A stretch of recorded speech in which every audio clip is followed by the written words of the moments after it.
नाम पहले लिस्ट लगेगी उससे। और बीजेपी के दफ्तर से रवि जी मौजूद हैं, दिवाकर हमारे साथ मुंबई से मौजूद हैं, अमित जी लखनऊ से। क्या बात अमित, बहुत चुपचाप मौजूद है, एक रिएक्शन दीजिए, क्या बात है सन्नाटे में, कहां खड़े हैं आप अमित जी? बिल्कुल, देखिए मैं इस वक्त मौजूद हूँ समतामूलक चौक के पास, और मैं आपको बताऊं कि जो आज पहली लिस्ट जारी होगी उसमें प्रधानमंत्री नरेंद्र मोदी का नाम का ऐलान होगा। और इसके अलावा इससे पहले भी हमने देखा था, जैसे ही 2019 का इलेक्शन था उस दौरान भी जो पहली लिस्ट आई थी उसमें प्रधानमंत्री नरेंद्र मोदी का नाम था। लखनऊ से राजनाथ सिंह हो सकते हैं। शॉर्ट रिएक्शन ले रहा हूं अमित, बहुत राइट अमित, बहुत छोटा रिएक्शन। प्रियंका के बाद जाना, प्रियंका बड़ी चर्चा है दिल्ली से कि साथ में 4 नाम बदल जाएंगे, 3 रहेंगे। प्रियंका तुम्हारे पास क्या लेटेस्ट अपडेट है? और वैसे तो रवि बताएंगे कुछ देर में, लेकिन आप बताइए लेटेस्ट अपडेट क्या है प्रियंका, कहां कौन बदल रहा है, कौन किसके नाम की चर्चा? प्रियंका कांडपाल दिल्ली से।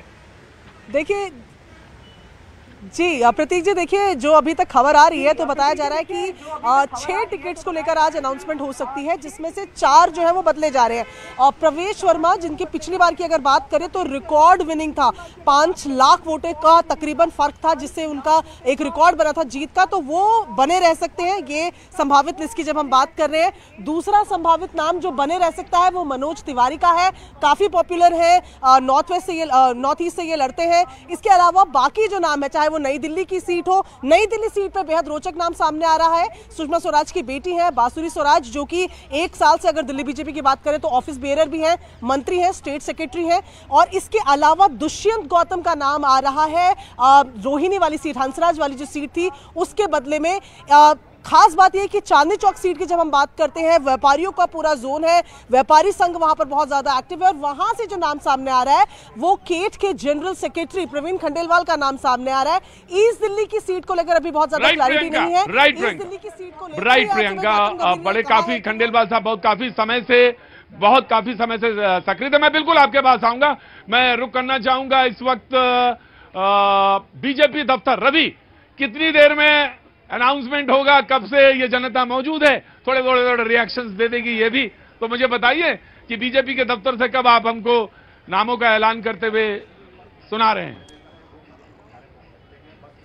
देखिए प्रतीक जी, अब देखिए 6:07 हो रहा है, और अब से थोड़ी देर के बाद और कभी भी आप समझ लीजिए कि बीजेपी के सीनियर नेता विनोद तावड़े, जो खबर आ रही है वो सीधे प्रेस कॉन्फ्रेंस के जरिए अनाउंसमेंट करने वाले हैं। आज जो उम्मीद की जा रही है, क्योंकि 150 नामों की जो लिस्ट है वो फाइनल हुई है, क्योंकि अभी 2-3 दिन पहले केंद्रीय चुनाव समिति की बैठक हुई थी, उसमें नाम तय हुए थे। तो आज उम्मीद की जा रही है कि 100 से ज्यादा जो लिस्ट है वो अनाउंसमेंट होने वाली है। और खास करके इसमें दिल्ली को लेकर भी बहुत ज्यादा चर्चा है, और बनारस जिसको लेकर आपने काफी देर से जिक्र किया, और वहां पर आपके जो लाखों करोड़ों जो चाहने वाले हैं वो लगातार जो तालियां बजा रहे हैं कि बनारस से प्रधानमंत्री नरेंद्र मोदी को एक बार दोबारा देखना चाहते हैं। तो क्योंकि 2019 में जब बीजेपी की पहली लिस्ट आई थी उसमें सीनियर नेताओं के नाम उसमें सबसे पहले घोषणा हुई थी, जिसमें प्रधानमंत्री और इसके अलावा गृह मंत्री अमित शाह का नाम था। तो उम्मीद की जा रही है कि दोनों तीनों जो है कद्दावर नेताओं के नाम पहली लिस्ट में शामिल हो सकते हैं।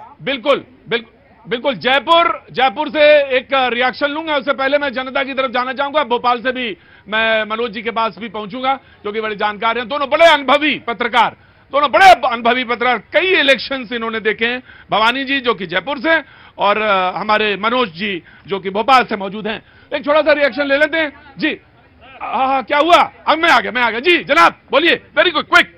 मेरा एक प्रश्न है यहाँ पर उपस्थित महिला से, चाहे वो मेरी बहन हो, जो भी है। हाँ बहन है, बोलिए। आपने महिला सुरक्षा की बात, अरे तुम लोग भूल गए कि तुम लोग दिल्ली से हो? भाई आपने महिला सुरक्षा की बात किया, एनसीआरबी के डाटे बता देते हैं। पहली चीज, आपको महिला सुरक्षा की एक बात बताऊं, उत्तर प्रदेश वो प्रदेश है योगी आदित्यनाथ जी का प्रदेश, जहां पर 4-5 महिलाओं के एक दूल्हे से शादी होती है। अभी दूल्हों का घोटाला हुआ। दूल्हे का घोटाला? अच्छा ठीक है भाई साहब, मैं आता हूं, मैं वो भी देख लूंगा। अरे कवि जी थोड़ा सा माहौल बदल दो जल्दी से, रवि जी वहां पे मौजूद रहे, जल्दी से माहौल बदलो फटाफट। मेरा माहौल बदलना बहुत कैड़ा है। हाँ बोलो। सुनो, ये इंडी गठबंधन और विपक्ष न जाने क्या क्या याद दिलाता है, तो एक चीज मैं भी याद दिला दूं, चुनाव में वो याद रखा जरूर जाएगा। सुन लेना, कमाया जिसने जैसा भी वो नाम याद रखा जाएगा, किया जिसने जैसा भी वो काम याद रखा जाएगा। और करो कितने भी तुम वादे, मगर ये बात सुन लेना, बसे जन जन के सीने में राम को याद रखा जाएगा। अभी रुको रुको रुको, कोई खड़े रहो खड़े रहो, अभी पंच लाइन नहीं आई है, अभी पंच लाइन नहीं, रुको रुको, तुम्हें खास तौर से बुलाया था मैंने, रुको। हाँ इधर कौन बोला था? हाँ जी मैं आ रहा हूं, मैंने देख लिया और प्रभु ने उनको दिव्य दृष्टि दी है, मैं वहां भी आऊंगा, बिल्कुल आए। दिव्यांग हमारे प्रोग्राम में खास तौर से सादर आदर जी। क्या बोलना है तुम्हें? कहां से आना हुआ? मैनपुरी से। मैनपुरी से, क्या बात है। तो आपके यहाँ क्या लगा, चुनाव का माहौल है मैनपुरी में? बीजेपी। और टिकट का क्या है वहां पे?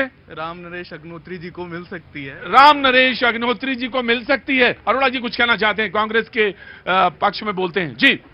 प्रतीक जी, 2004 स्वर्गीय प्रमोद महाजन जी, शाइनिंग इंडिया, उनका हम सम्मान करते हैं। हाँ। क्या हुआ? 2024 में रिपीट होने वाला है। मां गंगा ने मुझे बुलाया है, ये नारा किसने दिया था? और अब क्या होगा? मां गंगा ने मुझे भगाया, ये होने वाला जी। प्रभात सर, अपनी पंच लाइन बोलते।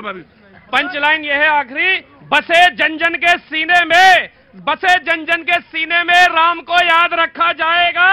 और दबाई थी तुमने जो वह बोली याद रखी जाएगी, और चली भक्तों के सीने पर वो गोली याद रखी जाएगी। ये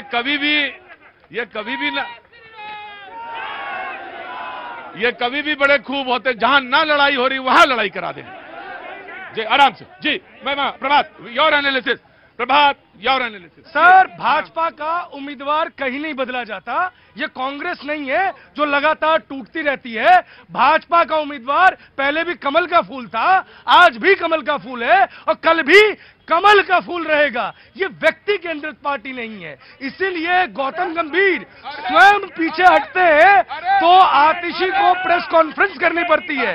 एक बात बताइए, कौन सा बीजेपी का नेता बाहर निकला? मैं बिल्कुल। प्रभात, तुमने कहा कि व्यक्ति आधारित पार्टी नहीं है, वेरी क्विक रिएक्शन, ये आप मैं समझ गई क्या बोलेंगे। ये कितनी हास्यास्पद बात है, सामने से लोग भी कह रहे हैं कि मोदी जी के नाम पर जीतेंगे, और ये कहते हैं व्यक्ति आधारित पार्टी। अरे मुद्दों की बात करो, महंगाई की बात करो, बेरोजगारी की बात करो। अगर मोदी जी वेरी क्विक भाजपा की सबसे बड़ी ताकत यही है कि वो संगठन केंद्रित पार्टी है। ये केडर है भारतीय जनता पार्टी का कि कभी भी कोई मंत्री संतरी बन सकता है, संतरी मंत्री बन सकता है, क्योंकि वहां पर एक ही